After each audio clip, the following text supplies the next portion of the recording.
Alors, je vais revenir sur les applications une par une. Et là, on va voir tout de suite l'application analytique parce que c'est elle qui va vous aider à gérer un petit peu tout l'écosystème du Tipeee. Donc ici, vous êtes sur le dashboard du Tipeee, d'accord, avec tous les signaux. N'oubliez pas que vous avez une page d'aide qui peut vous aider, qui doit être complétée aussi au fur et à mesure. Et là, ce qu'on va faire pour l'instant, c'est ici, soit trafic pour aller sur Analytics, soit vous utilisez le champ de recherche intelligent, vous tapez Analytics et vous avez effectivement Tipeee Analytics ici. Donc on ouvre et là on arrive sur l'Analytics sur un dashboard. Alors sur toutes les applications, vous avez un dashboard. Ici, le but du jeu tout de suite, c'est d'ajouter un site web. Donc on a un site à ajouter, on lui met un nom, on met le nom de domaine et on le crée. Moi j'en ai déjà, donc je ne vais pas les refaire. Donc ici, sur mon tableau de bord, j'ai mes stats. Qu'est-ce que j'ai comme stats? J'ai pas des vues de trafic. Je les ai, mais là en dessous, c'est pas le plus important. Le plus important, c'est que j'ai une vue combinée de tous mes sites et les pages qui apportent du trafic. Ça, c'est le plus important. Donc ici, par exemple, je sais que dernièrement, sur le Tipeee, comme j'envoie du monde, j'ai de la visite. Je sais que sur mon site gémosanté.fr, par exemple, j'ai de la visite sur Bourgeon de Cassis et sur gémothérapie allergie. Donc là, forcément, sur les 7 derniers jours, j'ai du trafic. Ça vaudrait le coup d'aller mettre un tracker, un CTA, une pub. De quoi faire de l'argent en fait. Donc c'est les top pages qui apportent vraiment du trafic et celles qu'il faut utiliser. Maintenant, si je veux cibler par site, j'affiche que Gémeaux Santé par exemple, et il va me dire un petit peu ce qui tourne, d'accord? Et tous les graphiques en dessous vont s'aligner. Donc au niveau des graphiques, j'ai ici des pages vues, des visiteurs, on peut retirer des trucs, d'accord? On peut retirer des courbes. Ici, dans les sources d'acquisition et les événements et conversions, par exemple, ici j'ai la détection d'une soumission de formulaire. Si je clique dessus, hop, là j'ai rien, là j'ai rien. Je peux cliquer pour avoir les correspondances des événements. Alors en principe, si je ne dis pas de bêtises, à moins d'un petit bug, ça devrait fonctionner. Et ça semble plus fonctionner. Il y a peut-être un problème que je dois corriger, mais par exemple ici, si je réinitialise sur 30 jours, non, sur 24 heures, voilà, là, ok, c'est sur les 24 heures, j'ai encore un truc à corriger. Mais en fait, j'ai ma source d'acquisition qui est triée en fonction des événements et inversement. Alors par exemple, ici, j'ai un visiteur identifié. Si je veux voir d'où il vient, pouf, je clique, je sais qu'il vient de google.com. D'accord? Je réinitialise. Ici, j'en ai un qui est venu en direct. Je clique dessus. Qu'est-ce qu'il a fait? Il n'a pas fait grand-chose. D'accord?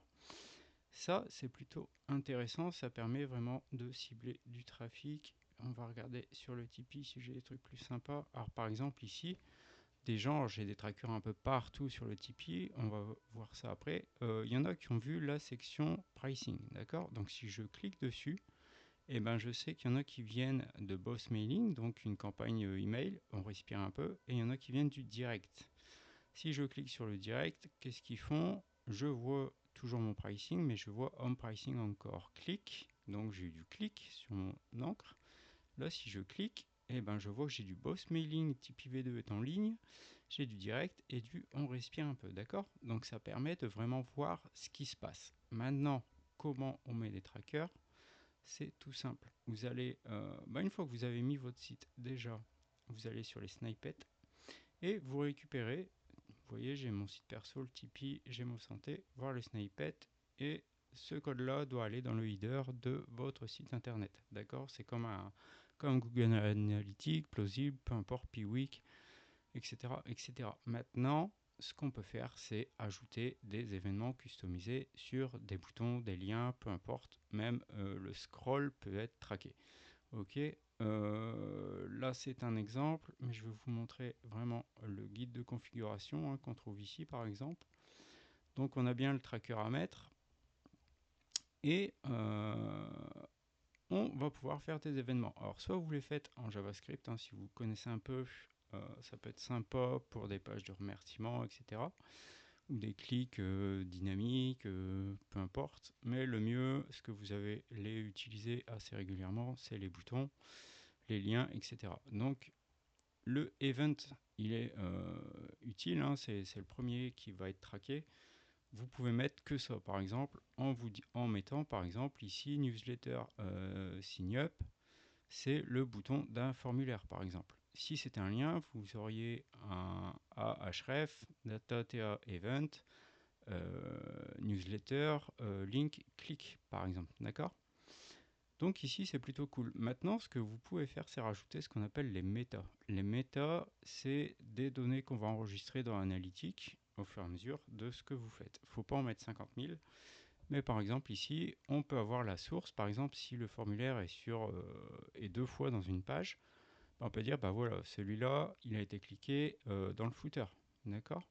Et la personne a sélectionné la newsletter par semaine, et pas forcément quotidienne, pas mensuelle, etc. Donc vous mettez un petit peu ce que vous voulez, mais mettez-en pas trop, ça sert à rien.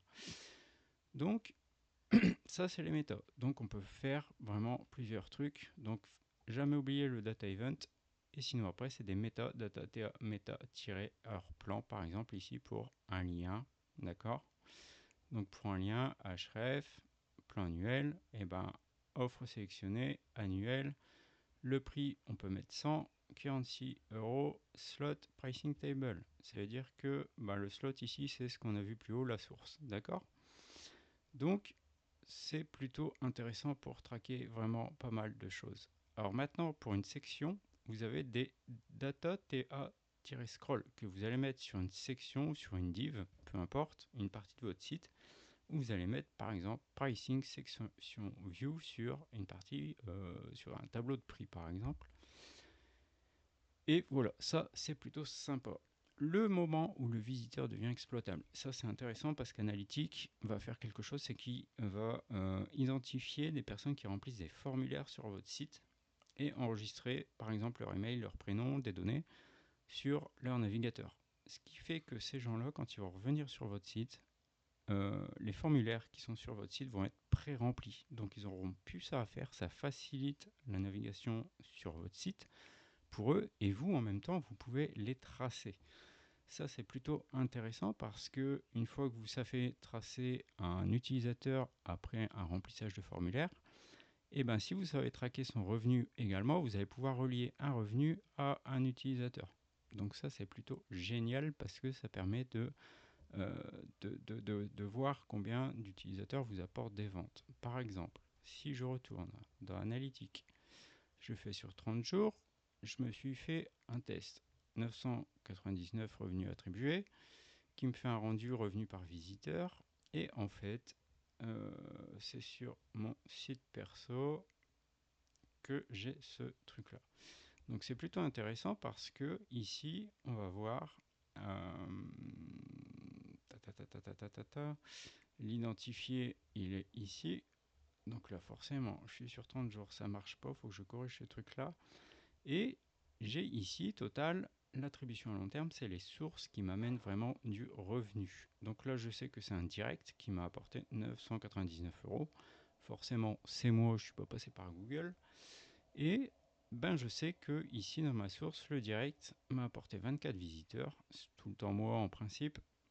Et il y en a un qui m'a amené et le direct a conclu également. Donc, ça veut dire que je suis passé deux fois. La première fois, il m'a enregistré parce que je faisais des tests à droite à gauche. Après, j'ai refait un autre test en déclenchant un revenu, par exemple. Et il m'a dit, voilà, le direct a conclu. D'accord? Parce que j'aurais pu arriver en direct sur mon site et par la suite aller sur Google, faire une recherche sur le Tipeee, par exemple, ou sur mon site perso, déclencher le revenu. Et là, j'aurais eu 1 ici et 1 ici. Et ici, j'aurais eu 0. Ce qui voudrait dire que le direct m'a amené, mais c'est google.com qui a conclu la vente. D'accord? Ça permet de faire des liaisons entre les sources de revenus, les sources qui vendent. D'accord? Donc, le revenu par source, forcément, c'est un truc qui va être intéressant à travailler dans le temps.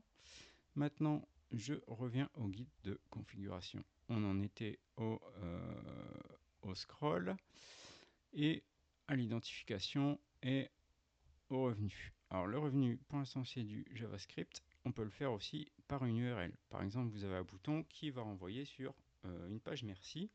Et bien dedans, vous pouvez ajouter data TA revenu 100 par exemple pour 100 euros, currency, le nom, le plan et un order ID, peu importe. Vous pouvez mettre un petit peu ce que vous voulez, ça va s'enregistrer de toute façon. À vous ensuite de voir comment vous voulez classer toutes ces valeurs. Ce que le tracker va capter sans rien en plus, il va capter beaucoup les liens sortants par défaut, les formulaires forcément vu qu'il identifie, les pages vues, les identités automatiques comme on vient de voir, le cross-domaine parce que si vous avez plusieurs sites sur une même thématique, ça peut être intéressant de traquer vos visiteurs d'un domaine à l'autre, ça c'est aussi sympa. Et ça va vous nettoyer les URL et s'assurer qu'il n'y a pas de paramètres dans les URL pour compter ça en double. Donc ça sert à rien. Donc ça c'est pour Analytics. Maintenant, Analytics vous permet d'avoir du trafic. Et ce qui se passe par exemple, si je regarde sur le dashboard, j'ai par exemple ici mes vues visiteurs actions revenus, ce qui sont à 0 parce que pour l'instant de toute façon je développe tout.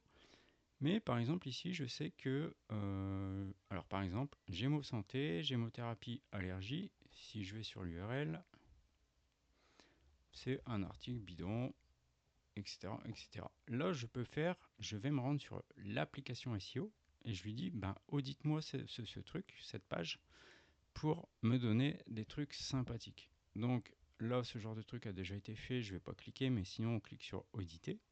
Et ça nous amène, donc c'est pour ça qu'Analytics est un peu la porte d'entrée de partout, ça nous amène sur Tipeee SEO. Et Tipeee SEO, je vous en parle dans une prochaine vidéo. Mettez-vous à jour avec l'analytique, enregistrez un site, voyez ce que ça rapporte. Parce que après, ce qui va se passer, c'est que dans le hub, vous allez avoir des trucs qui vont remonter. Alors forcément, moi ici, j'ai pas mal de SEO qui commencent à remonter parce que j'ai mis mes sites. Qui sont là depuis 7 jours, mais j'ai du analytique aussi qui revient dans ce qui peut faire progresser l'écosystème dans mes sites à moi. Par exemple, j'ai le Tipeee qui a généré 639 vues sur 30 jours. Et le truc, l'action conseillée, c'est vérifier si cette page a un CTA clair, un audit SEO récent et un test optimise. D'accord? Ça, c'est le hub, c'est lui qui centralise vraiment tout ce qu'il faut faire. Donc, il y a des liens vers l'application SEO, il y a des liens vers Hector, par exemple, ici, on voit article à publier, etc., etc. Donc, revenez sur le hub, voyez ce que vous avez à faire, et après, naviguez. Alors, c'est intelligent, hein, il suffit de taper, par exemple, SEO, analytique, etc., etc., pour avoir les bons trucs. Je vous laisse avec cette analytique-là, cette vidéo-là, pour configurer vraiment votre site. Si vous avez le moindre problème, vous allez dans le menu support et là vous pouvez lancer des tickets, créer un nouveau ticket et moi je vais voir ça dans mon administration. Voilà.